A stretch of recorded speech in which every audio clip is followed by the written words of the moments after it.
زندگی کا سبق۔ ہر آدمی، ہر مرد و زن اس غلط فہمی میں مبتلا ہے کہ مجھے نہیں مرنا، دوسروں کو مر جانا ہے۔ یہ حادثہ، یہ واقعہ جو کسی دوسرے کے ساتھ ہوا ہے، میرے ساتھ نہیں ہوگا۔ یہ ایک وہم ہے جو تقریباً ہر انسان میں پایا جاتا ہے۔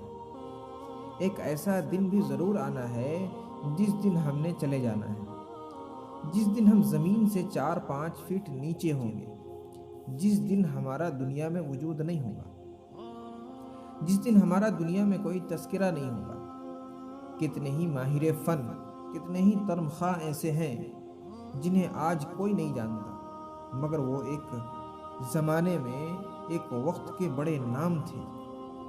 ہم بھی اپنے بڑوں کو نہیں جانتے، ہمیں اپنے تاریخ کا بھی نہیں پتہ۔ ہم کل کی باتیں تو جانتے ہیں، مگر 100 سال پہلے جو قبرستانوں میں دفن ہو گئے، آج ان کے نام تک کا بھی نہیں معلوم۔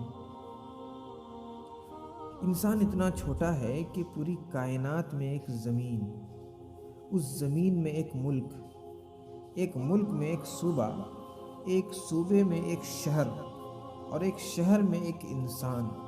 یہ ہے اس کی ویلیو کہ اسے دفن ہونے کے لیے 6 فٹ زمین چاہیے۔ اس کے بعد مٹی، گرد و غبار، ہفتے، مہینے، سال، صدیاں گزر جاتی ہیں۔ ایک وقت ایسا آتا ہے کہ پھر اس کے متعلق کہا جاتا ہے کہ کبھی وہ ہوتے تھے۔ پھر ایک وقت وہ بھی آتا ہے کہ جب کسی کو پتہ ہی نہیں ہوتا کس قدر بے بسی ہے۔ کھربوں سال کا فاصلہ ہے جب انسان پیدا نہیں ہوا تھا، پھر نہ معلوم کتنے کھرب سال کا فاصلہ ہے پھر وہ پیدا ہوتا ہے، پھر اس کے بعد وہ مرے گا، پھر نہ معلوم کتنے ہزار سال کا فاصلہ ہے کہ جب اسے اٹھایا جائے گا۔ اس کے درمیان اس کی مختصر سی زندگی ہے۔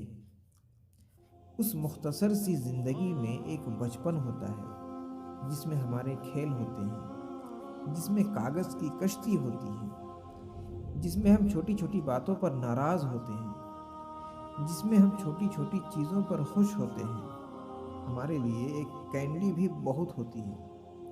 آخر کار ہم پڑھنے لکھنے لگتے ہیں، پھر بڑے ہو جاتے ہیں، اور ساتھ ہی ساتھ ہماری زندگی میں شعور آ جاتا ہے۔ جیسے ہی شعور آتا ہے، شعوری زندگی شروع ہو جاتی ہے۔ شعور سے پہلے زندگی نہیں ہوتی، وہ ایک لا علمی ہوتی ہے، کیونکہ شعور نہیں ہوتا۔ شعور کے آنے کی پہچان یہ ہے کہ شعور آتے ہی انسان پوچھتا ہے کہ میں دنیا میں کیوں آیا ہوں، میں کون ہوں؟ اس سوال کا تعلق نہ عمر کے ساتھ ہے، نہ بال سفید ہونے کے ساتھ، نہ اسکول کالج کے ساتھ۔ یہ سوال کبھی بھی اٹھ سکتا ہے، دنیا کی کسی مخلوق میں یہ سوال نہیں اٹھتا۔ صرف انسان وہ واحد مخلوق ہے جس کے دل میں یہ سوال اٹھتا ہے۔ جو یہ جان جائے کہ میں قیمتی ہوں، دوسری مخلوقات سے بہت افضل ہوں، دوسری مخلوقات کا میں سردار ہوں، وہی اشرف المخلوقات کہلانے کا اصل حقدار ہے۔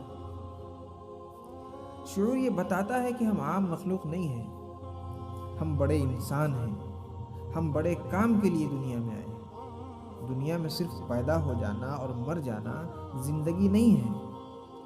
جب یہ بات حضرت علامہ اقبال رحمۃ اللہ علیہ کو سمجھ آئی تو وہ فرماتے ہیں کہ تقدیر کے پابند ہیں نباتات و جمادات، تقدیر کے پابند ہیں نباتات و جمادات، مومن فقط احکام الہی کا ہے پابند۔